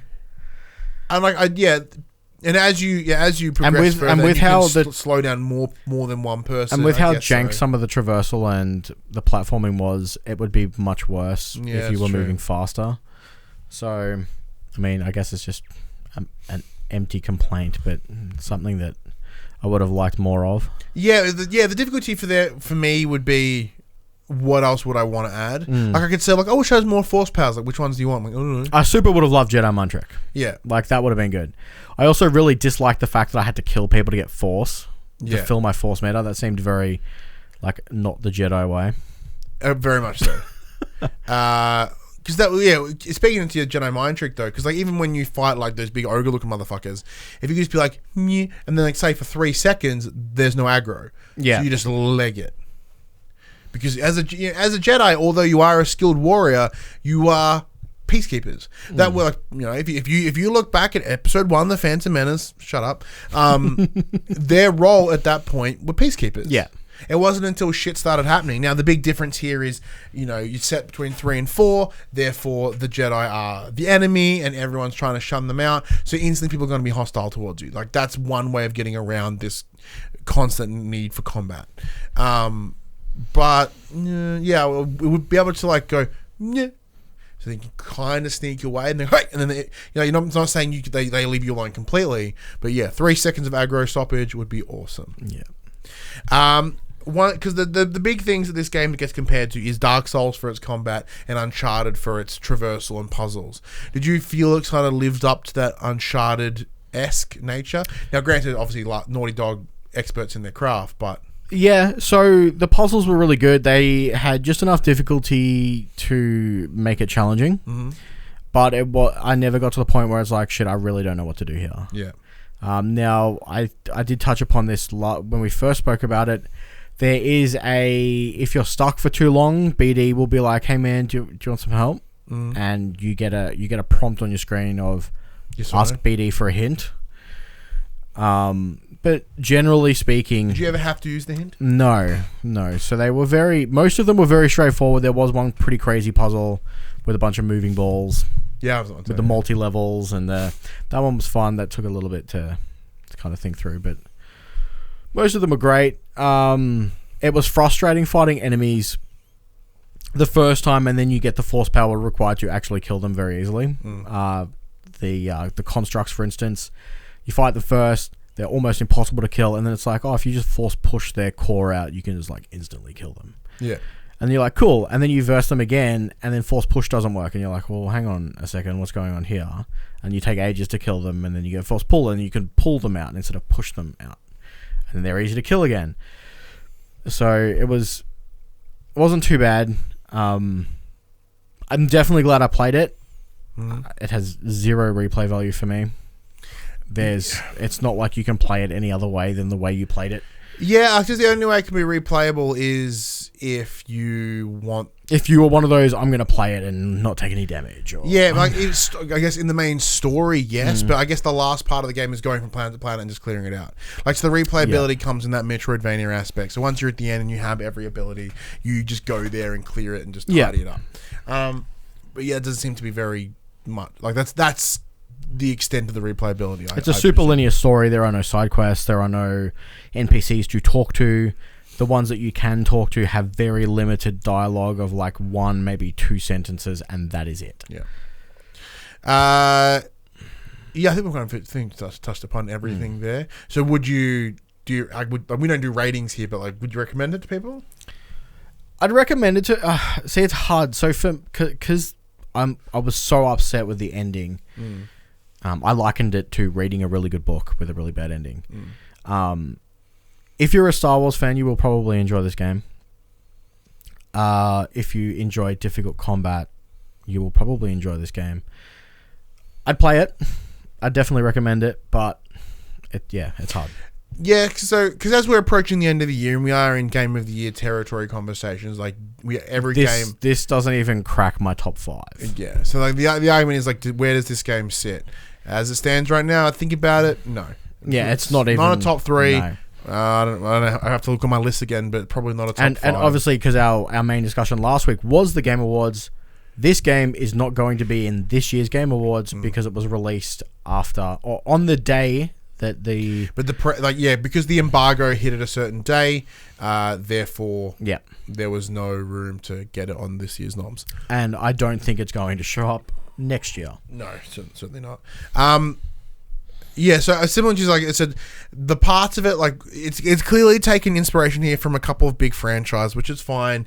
You know, we are the sum of our influences, so you can't help but take things that you like. Yeah. So within that game, they took what was really good combat and what everyone applauds combat for, is the Dark Souls stuff. They added some ease of accessibility. They've added some stuff to make it simpler and to make it a more enjoyable experience for the average player. Big thumbs up there. They took the cool traversal and sort of semi set piece moments from the Uncharted series. They didn't do it as well. Whether they did it better than like even Tomb Raider, it's up to discussion, because it depends where you sit. Like, I quite like the Tomb Raider games, but I think the Star Wars nature here may put it ahead for me just because I like Star Wars. The story was definitely the weakest part of this game. Yeah, so because there are some parts that very much mirror Tomb Raider, like hiding loading screens where you're squeezing through little narrow caverns and stuff. So they have taken inspiration from Tomb Raider and Uncharted. So like it's not an issue of like have they taken two things and done neither of them well. Like they've done both of them fine, and there's enough there to bring it together and make a cool and unique product in a mix, right? Yeah. Like it's not as if they mixed them together and fucked both of them up. It's trying to each way to explain it. Like the game's fine. I would recommend it. As I said, right now my stepfather's playing it. He's fucking loving it, and there's no way that he would like that combat. Like you would never get him playing Dark Souls just because it's not fair. Those games are unfair if you're not good at games. Yeah, he's fucking old, so it's not gonna happen. So we're here. He gets to enjoy that cool combat that he wouldn't get anywhere else, because of accessibility, but with an interesting setting as well. So I enjoy it. Once again, I'm not right on the end yet, so I'm not too sure, but overall it's pretty cool. Yeah. Like it's fine. It's not... It's fine. It's fine. It's a fine game. Yeah, but like the cons and performance issues are probably the one thing that's jarring me the most. Like text pop in, as you mentioned, a little bit of slowdown here and there. There are exact moments where you climb up a ladder or you're heading into an next area and it goes... Well, it's interesting you say that because I'm playing this on a peasant PS4 and you're playing on a Pro. Yes. I'm playing on a Pro on performance mode. So I'm not even on high res. Like I'm playing the 1080p uncapped frame rate, because I'd much rather a cool frame rate than fucking shitty and looking allegedly crisp. Like, yeah, that's been a handful of times where it's kind of going, load, and you're back in. Yeah, so the one time... fucking confronting and stopping your gameplay. The one time that I fell through the map, I think I know the cause of it. And basically, it was I'd finished the mission on the world, and your next mission is get back to ship. So I was just legging it. I was running past all the enemies. I just didn't care. I just wanted to get back as fast as possible. And I think I ran through a loading point, and it didn't load properly. So the solid ground that was supposed to be solid was just not solid, and I just fell straight through. Well, yeah, that's... And then when the game caught up, went, oh shit, you're not where you're supposed to be, kill you, respawn you, and then everything popped in. Yeah, now, apparently this issue's across the board as well, not just on PlayStation. The Xbox has the same thing. Apparently Xbox One X has it less, understandably. It's a big-ass grunt of a console. That's fine. But anyway, let us know what you thought of Star Wars Jedi Fallen Order. The game is available out now, everywhere. PS4, Xbox, computer, PC. Well, cool. But... so let's move it to a bit more of an exclusive with Death Stranding. Well, this is all you. It's all me, brother. I'm chapter 3 still. Well, this is the thing. So I got credits on it this week. It took me about 44 hours to go from front to back. The game is so fucking good. That sounds like such a long... Like it sounds long, and there are certainly moments where it does feel long. So the game's pacing is a bit fucked in some places. So the idea is you're on chapter 3. Chapter 3 is like 40% of the game. Yeah, so chapter 3 is when it first hits its true open worldness. Yeah, where it's all about, because there is that main story, and a lot of chapter 3 is connecting nodes. So to touch upon anyone that may not know, so the whole idea is you go from East Coast to West Coast, and you are reconnecting the cities across America. By doing so, you're delivering things. You're connecting them to the UCA chiral network. So chapter 3, the big part chapter 3 is about you connecting nodes. That's the whole point of it. So you make a good hunk about halfway across America at this point, and you are just connecting places. Yeah. And while you're doing that, you're also just delivering other parcels, deliveries, other assorted crap, and it's building up relationships. Now, I got into a little bit of the weeds on that because I kind of forgot of the main story. Because what I would do is I'd be like, well, I'll take the main mission.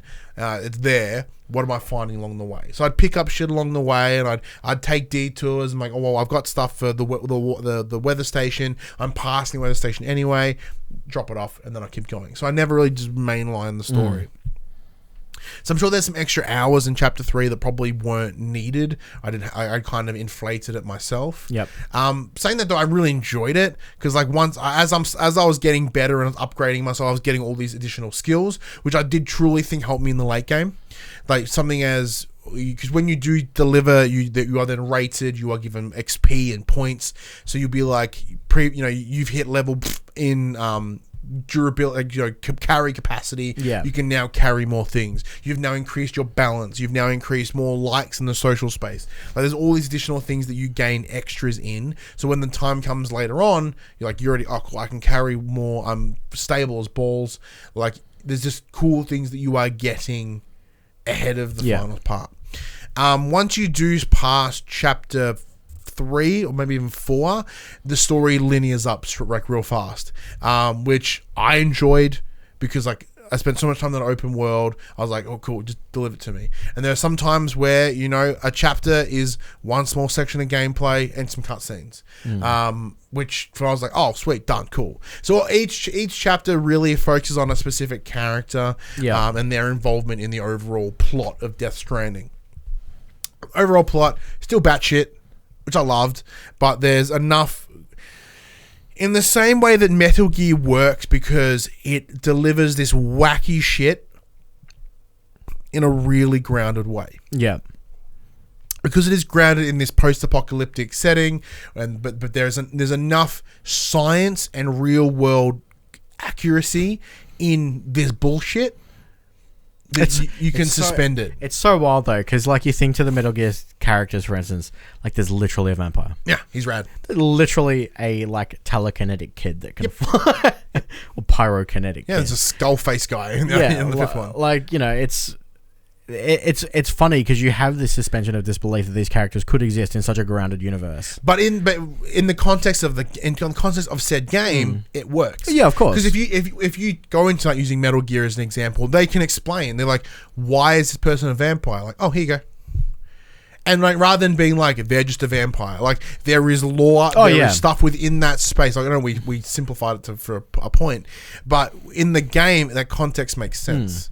It's like, an example is when you get introduced to these are in trailers as well. When you see Hartman, Hartman, he's a gentleman that only lives for 20 minutes and then he dies and then he comes back. So this isn't a trailer, so it's not super spoilers, but character named Hartman. He has a defib on him at all times. He lives 20 minutes, goes into cardiac arrest. 3 minutes later, he's back in.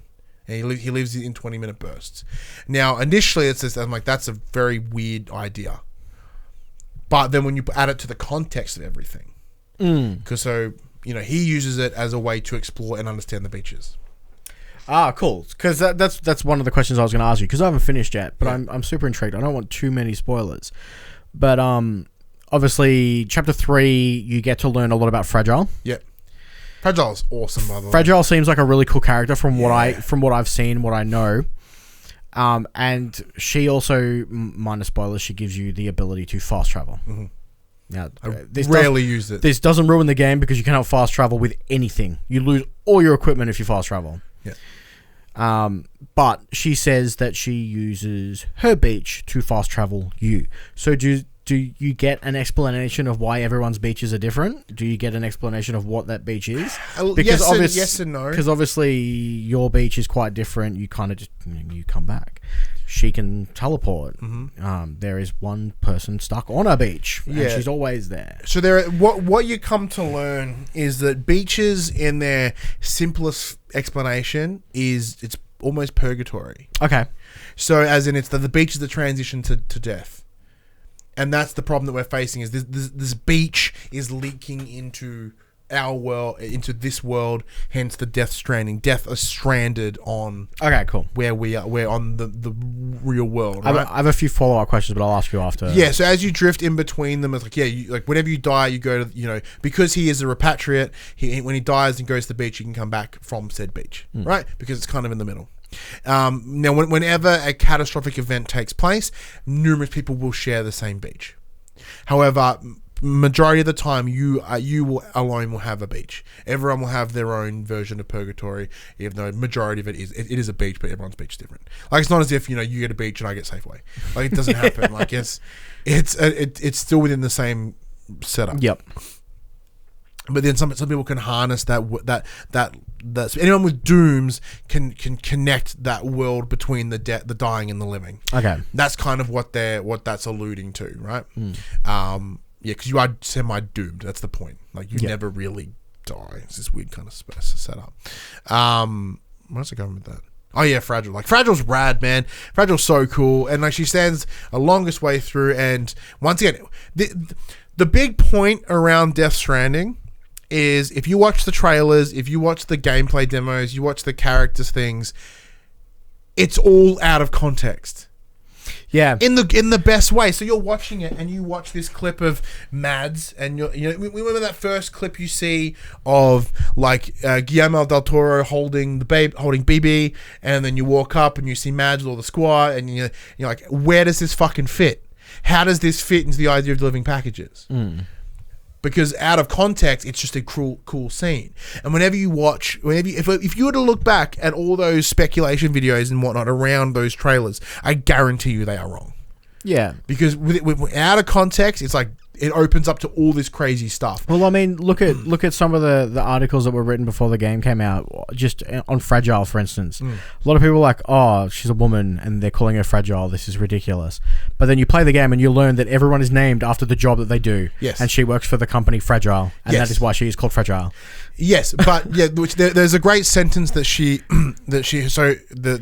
it's lame, but I kind of dig it. She's like, I may be fragile, but I'm not fragile. I'm like, yeah, fuck yeah, and then she punches someone in the face. It's just like, yeah, she's so cool. And like, there's so much around each of the individual characters here. So because the gameplay is in its essence so simple, and it's a straightforward loop, it's deliver shit there, and like the world is part of that difficulty. It's like get there, try to traverse the world. So you're constantly given the roadblocks by the world, which is fine. But what compels you to move forward is the story. Yeah, it's in the same way a quote unquote walking simulator will deliver that. It's all about the story, not the actual gameplay. There's still enough gameplay here to be cool and unique. For the longest time, I spent a lot of it not being violent because that's the best thing about it. Like, there's no need to be violent. If I just avoid the mules, and I'm all cool. There are missions later that force you to use weaponry, and you can get access to weaponry. But I mean, I was the same. I avoided the mules until they found me, and then I would fight back. Yeah. And jack all their stuff. I mean, if they're going to steal from me, why not rob them back? But yeah, I really need to get back into it. I must admit, Star Wars honestly pulled me away from this game, and I wish it didn't. Yeah, so because once you get back in, you'll be totally pulled back in because the characters are what is this? Because this is essentially a character story of like 8 characters, and that's it. Yeah. So it really focuses, like, when you go to all these different knots and cities or whatever, these distribution centers, it's not about them. Like, they're part of the world, and a lot of them are just cool cameos, which is rad. I really enjoyed, actually, a couple of them. And then when I went through the credits, there was ones I didn't see. Yeah. I'm like, holy shit, that person's in this, and I haven't found it yet. What the fuck? So you focus on these main characters. Like, each of them get given a good time to shine and given enough backstory to understand their motivations and who they are. Saying that, though, because of the nature of what Kojima makes, a lot of it is in cutscenes. A lot of it is exposition dumps. But I like that shit. Yeah, I'm fine with that. I love that shit. I love it. So, like, Dead Man gives explanations. That's the one looks like that's the character model of Guillermo del Toro. It is awesome. He's very cool backstory. Heartman even is, as I said, it's very interesting. Fragile is interesting. Mama, her story is fucking exceptional. Like, moved me to tears levels. Beautiful story. Heart-wrenching, but beautiful story. Mads, who made a character called Cliff, he is fucking phenomenal in this. Like, yeah. It's very fascinating because, like, you only see him in snippets. Yeah, because I've only seen him in the like the residual memories from. So what happens? It's this isn't spoiler. So he gets a chapter that's all his, and it pieces all those residuals together. Oh, awesome! So there's all these things that seem out of context. You're like, what the fuck is the story here? And then one of the back end chapters is just like, here it is. Awesome. And you just see it all in it, and then like. Because you kind of left not really knowing or feeling about Cliff because you don't know where he sits, where he stands. Yeah. And then towards so once they start piecing all those memories together, you go, because you've already seen them, you already have your connection to them isn't new.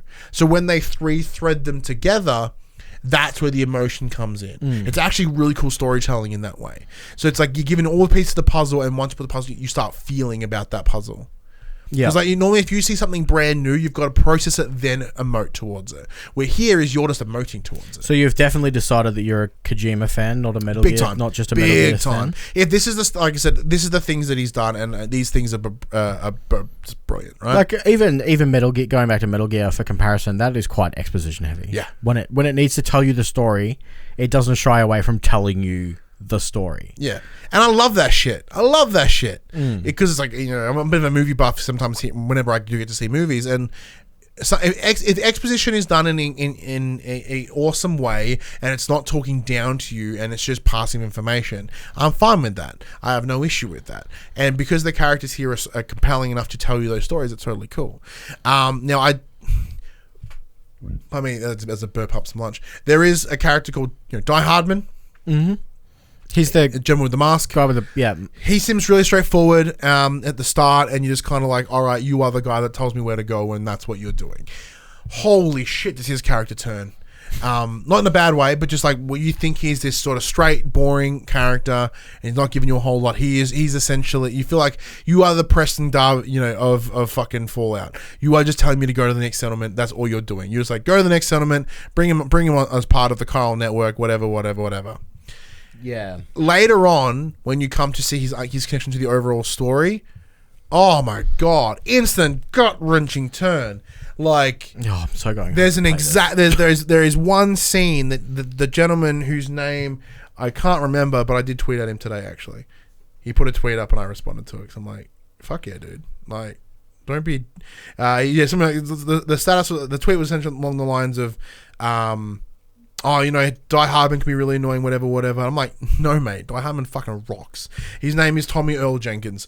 And there is one scene that he does with Sam that is just astoundingly delivered. Mm-hmm. Like, I'm hanging on every word. I'm feeling the emotion. I'm getting there. Like, I'm almost fucking crying. It was just so much. So just to get off topic slightly, going back to the Game Awards last week, they nominated Mads and Redis.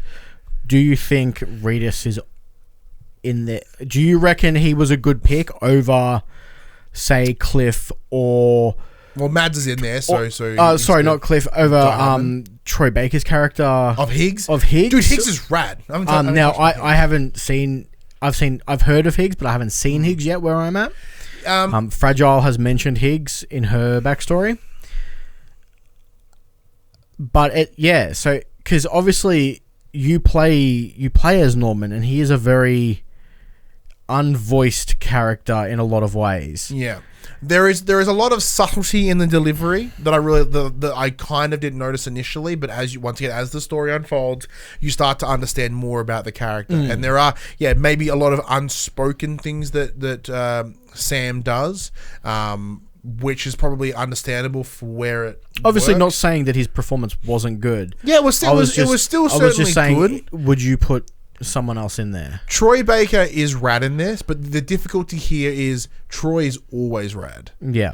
And like, he's nominated almost every year for performances.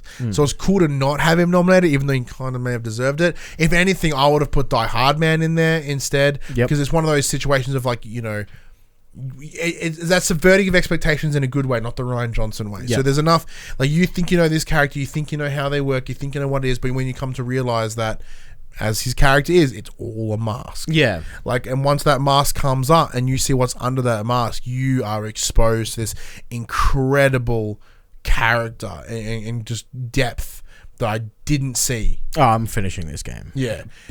Before next recording. But yeah, like, Higgs is rad as well. Like, the way he comes involved is very different. But because he's not the big bad. Yeah, I had my feelings on that. I haven't quite worked out who it's going to be. Yeah, I won't tell you who it is, but he's not the big bad. So he's a stepping stone to a bigger entity. I say entity as in like a group, person, whatever. So not like a giant creature or nothing. I'm just using a word. It's the next step into this bigger bad. So for being that stopgap, he's very cool. A lot of his references are very fourth wall breaky. It's like, hey, you know, you granted your way here. You ready for a boss fight? I'm like, hey. And it's like, all right, you ready for a game over? I'm like, hey. Yeah, Troy Baker delivers he's on point. Yeah. Like, I got no base play. It's like the reason I'm touching upon the characters more than anything, because as I said, this story is driven by its characters and what they have to say and what their parts are. There is some, as I said, not suspension disbelief. There is subverting your expectations, like as the story progresses, where you think the story is going, it kind of does go, but in a way that works, and it does. It's a little bit Metal Gear-y here and there. So it does kind of have that Kojima left turn at a point where yes, very much so. Yeah. Like you think it's going here and it goes, huh, and there's one. But the best thing about that, when it goes, huh, you go, oh, and then you look back at the journey, the story, you know, the road that you have taken, and you go, oh, fuck, oh man, because one of the points is, you know, I asked you this question, you didn't have an answer. Why is Amelie always on a beach? You only ever see her in holograms, and you only ever see her on a beach. Why? You get an answer. Excellent. And it's fucking awesome. The best thing about Death Stranding for me is because I come into this game with low expectations. I came in being like, this game is batshit. Like from the trailer, once again, out of context, I'm like, this is bad shit, but because there's no connection here, I'm not feeling it. Why is all this happening? These seem like a bunch of random, unconnected events or unconnected footage. Where does it come together? Is this just Kojima sniffing his own bumhole? Although part of it may be, I have come to realize that I may enjoy the smell of his bumhole. So the same question you asked me, would you recommend this game? There's a lot of caveats. Yeah. Only because it is not gameplay heavy. Yeah. It's difficult to recommend. Yeah. You have to be like, there are a series of rollout questions beforehand.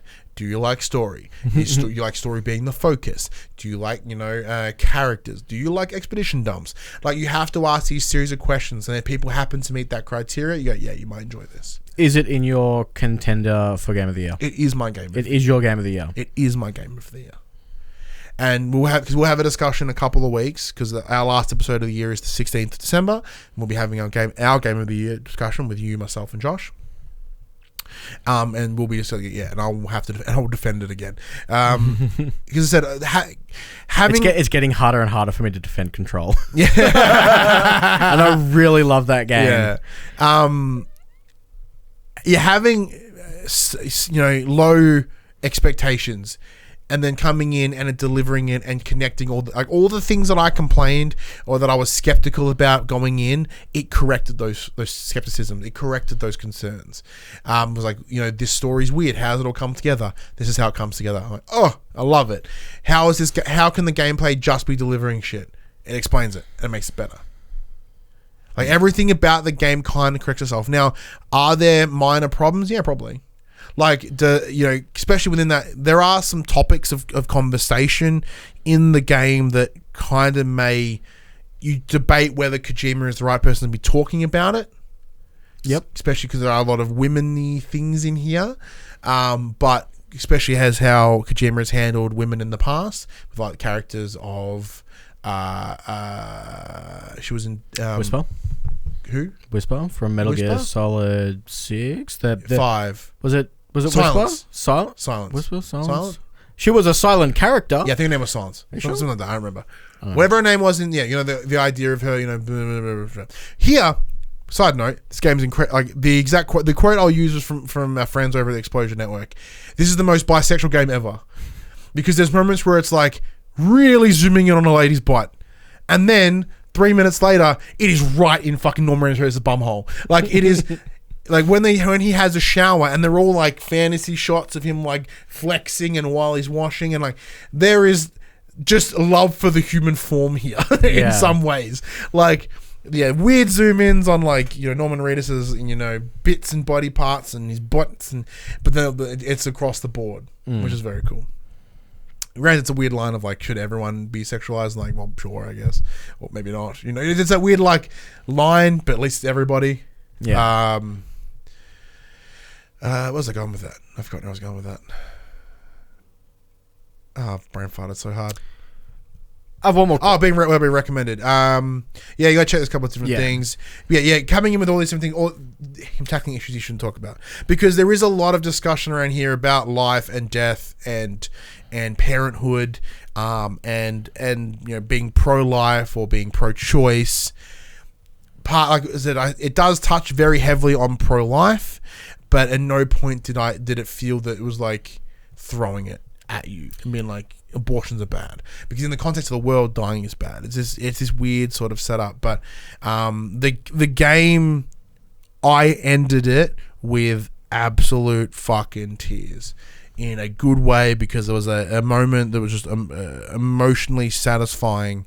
So I'm sitting on my couch just weeping, just because it just the last moments as it tied everything together and it was closing things down, and it just left me in the best place. All right, I have one more question. If you've finished, does this game end on there could be another one? Does it leave it open for another story to be told in the universe? Well, the Death Stranding isn't resolved. Okay, it is, but it isn't. Okay. So there's room to share the world. Yeah. But there's no... there's some things, but I wouldn't be expecting a Death Stranding 2 anytime soon. Okay, I have one more question. I have another question. Do you think we will see some Death Stranding stuff in Horizon Zero Dawn 2? Just because of the throwouts that you see in Death Stranding? No. No? I think the benefit of Kojima and the way that Kojima tells his stories, and he's very incredibly open to fourth wall breaking.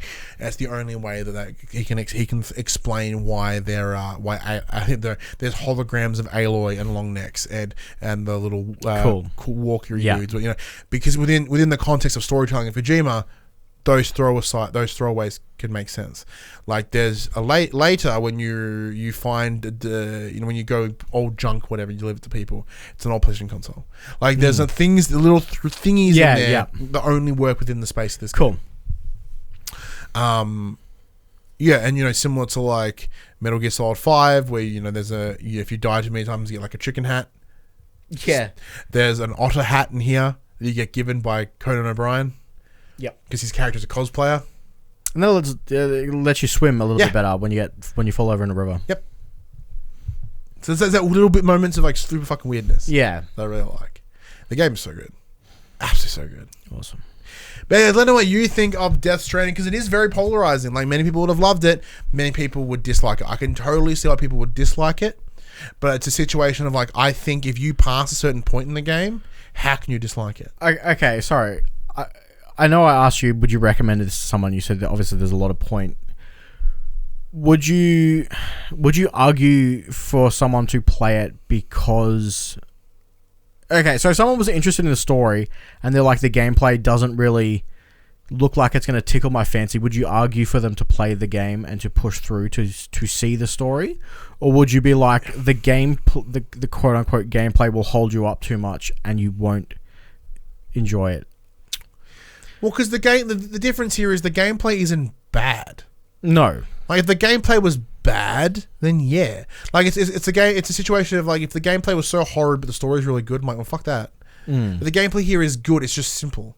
And it's not exciting. You're walking to the next cut scene. Exactly. And it's not like, it's not fast person Twitch based shooting or nothing. There's nothing in it delivering that level of action. Like, you get some shooty stuff later, but primarily it's walking from A to B with extra shit. But the world that they create, it's what you want to explore. You want to see things. There's a lot of barren space, but it's not. They've taken what would be barren space, like No Man's Sky, right? Yep. Emptiness, and there's nothing in there, nothing of note. It's just fucking space. We're here by having the game be designed around delivering shit through difficult terrain. You are constantly aware of your surroundings in a good way. Yep. Like, you're never just traversing across a wide open fucking field. Like, it's like, you know, like, because my same argument about Breath of the Wild, there is just moments where it's flat ass nothing. Yeah. And how is that compelling? It's not. Breath of the Wild is not a good game. But, you know, we're here. It's like, yes, it's the same idea, because similar to Breath of the Wild, there is, you know... If you can see it, you can go there. You can see it, you can go there. But there's a lot more hurdles here. Yeah. Yeah. Game's fucking so fucking good. But yeah, so to answer your question a bit more directly, yes, I would recommend it to people. Be like, look, push through the gameplay. It is repetitive. It's simple, but there are ways you can make it enjoyable. Like, if you like management-y sort of things, you can manage how you deliver your stuff. If you like great sort of environments, you can work around that. You'll find ways. And it's cool to traverse the world. Like, granted, once... Yes, Crispy Biscuit, you did just hear that Breath of the Wild is a big game. To be fair, only he thinks that. Yeah. Part of it is correct. Part of it, I just like saying shit, people. Like, the game is fine. Like, it's not a 10. I will argue that it is not a 10. I agree that it's not a 10, but it is... I enjoyed it. Yeah. Not a Zelda game, though. Yeah, maybe that's probably... but yeah, there's enough there to bring people going, I think. Awesome. All right, that's enough about Death Stranding and Star Wars Jedi Fallen. Let's take a look at the games that are coming out this week. And there's a very long episode of... Man, everybody... I think Josh... I'm the worst. Dude, I think most of our episodes have been 2 hours. It's Josh. Josh keeps me in check.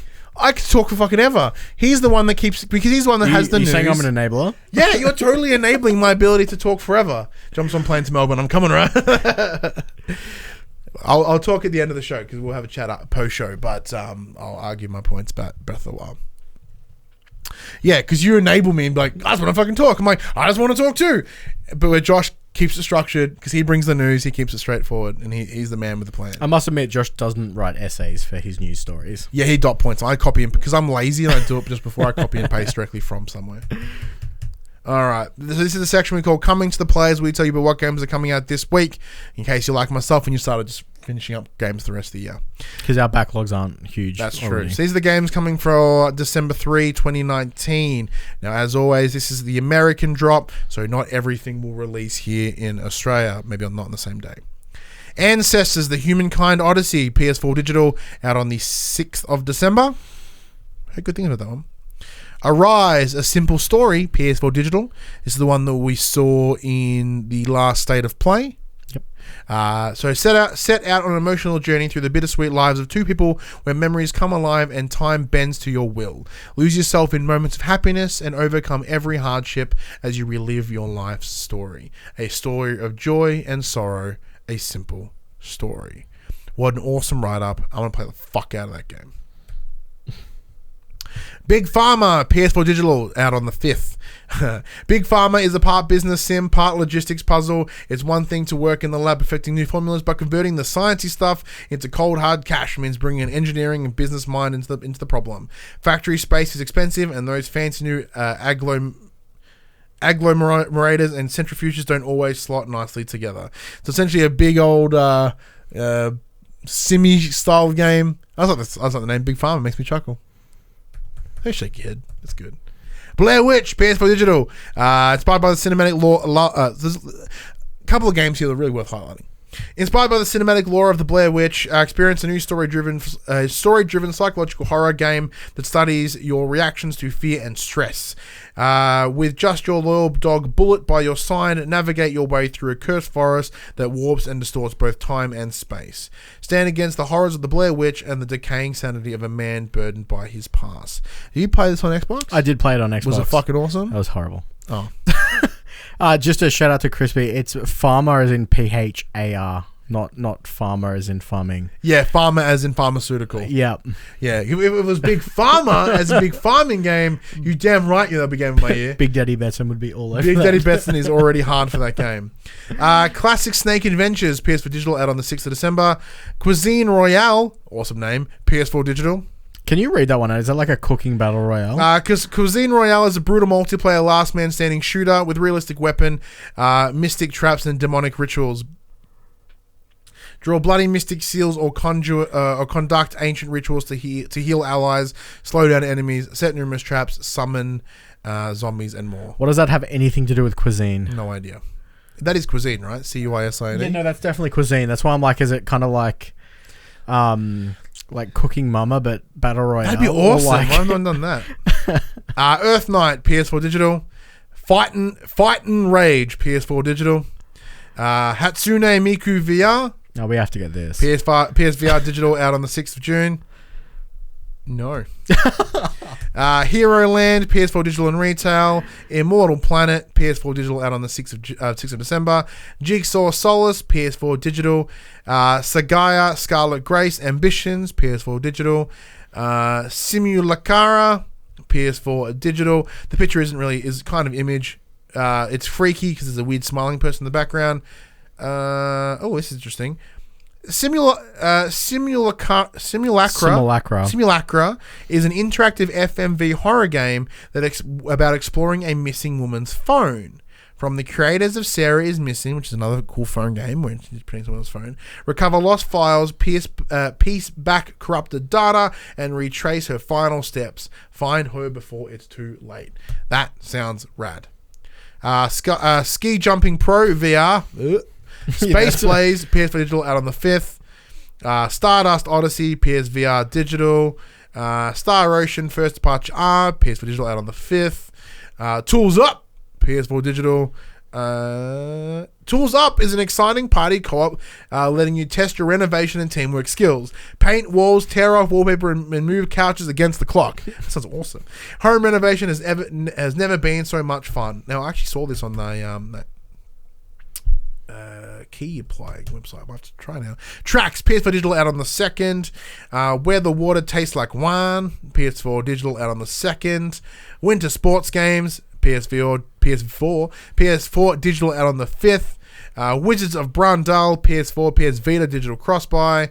And that is it. Standouts, fuck if I know. Simple story, I guess. That's probably the one that kind of jumps out to me the most. I might give Tools Up a look at, because I think I can get a code for it. There's some interesting things in there. Nothing too staggeringly amazing, however. Anything jump out at you? No. Sorry. No, not really. I apologize. Man, none of my like games. Blair Witch was... it just... I don't know. It didn't sit well with me. I played it for like 4 hours and went, this is kind of boring. You Game Pass it? Yeah. Oh, of course on Game Pass. Yeah, okay, cool. It is on Game Pass. So I sort of have Game Pass anymore. I did cancel my thing, but you know, what can you do? That brings us to the end of this week's episode of For the Players. This PlayStation Conversation happened on a Monday morning at 8 a.m. on your podcast services, 9 a.m. on those YouTubes. And we should mention, if you do listen to the show and you do like what we have to say, please go tell your friends. Leave us a star rating, comment below saying this PlayStation show is awesome. And the things, it helps us. We have been charting a lot more recently, which is cool. We keep cracking the top 200, which is the top 200 is not a lot, but the amount of gaming podcasts that are out there, I'm very happy to make the top 200 in Australia. Like, subscribe, click my bell. Yeah, like, subscribe, notification. You can, what is it, notification squad? I fucking hate that shit. But yeah, if you do like that, and you also want to enjoy our other show, Young and the Wrestlers, you can do that by liking and subscribing here. It immensely helps. It does help a lot, because we're in the middle of altering Young and the Wrestlers a little bit again. Just kind of, we're really trying to hone what we want to do. So that's all well and good. But if you want to join that wrestling conversation, if you want to join that PlayStation conversation, head over to facebook.com/group/thepopculturist, Twitter, Discord, all those links are in the description below. Harass me on Twitter. I'm on Twitter all the time, just talking shit. So I'd love for you guys to come hang out and chat with me. If you enjoy the conversation as it happens, just like Paul has, just like Crispy has, head over to patreon.com/thepopculturist. We support us at any dollar though. You get yourself a nice little sneaky link where you can watch us record this show live. If you want to support us in a more one-off fashion, head over to popculturist.com/shopping, buy shirts and other assorted shit with our logos on it. We are also on Twitch at twitch.tv/thepopculturist. Fuck to find out what I'm going to stream this week. That's Thursday. It's Sunday right now. I don't think that far ahead. I don't know. I keep forgetting that you stream Thursdays now, not Wednesdays. Yeah, Wednesday's wrestling day, but that will still say the same. Because even if we change that Young and the Restless is going to work, that would still be the same day. That's fine. Pretty much it. Thanks again, Max. Anytime. Filling in for Josh. So we'll have you at least until the 16th. Yep. Because then we're going on our probably a couple weeks off over the Christmas New Year break. Because fuck, I did that break. I did that break hard. And then I'm having a kid the week later, so I super need that break. Yes, you do. If Josh isn't back. Hopefully Josh comes back. He's had about a month off now, almost 2 months off now. Well, this is the 5th week in a row for me. Yeah, so I'm just over a month off, which is very cool. I'm very keen to have him back. I do miss him. We've caught up a couple times since, but I would like to come back and do the show with him. It's fun. You and I, the dynamic is fucking rad too. Don't get me wrong, but it's a different dynamic. Yeah, with Josh and I. But yeah, I've been really enjoying this last couple of weeks. That's been fun. That's right. I still love you too. But until next week, I'm Ryan Betson. I'm Max Cooper, and that was For the Players. I think my son's right outside the door. It's almost like Velociraptor. I can hear him like he's about to crack that door open and fucking eat me.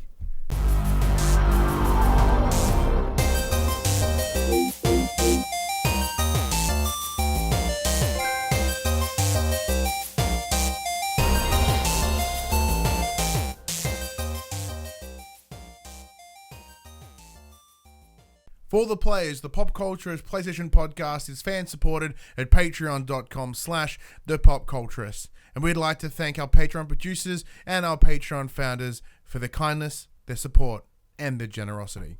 Our Patreon founders: Alpha Ferret, Craig O'Flaherty, David Chataway, Jesse Stevenson, and Jacob Garner. And our Patreon producers: AJ Abatomi, Damien Holdies, Kyle Dunn, Lee Wintershoven, Nathan Massetti, Paul James, Pure Mongrel, and Sean Levitt.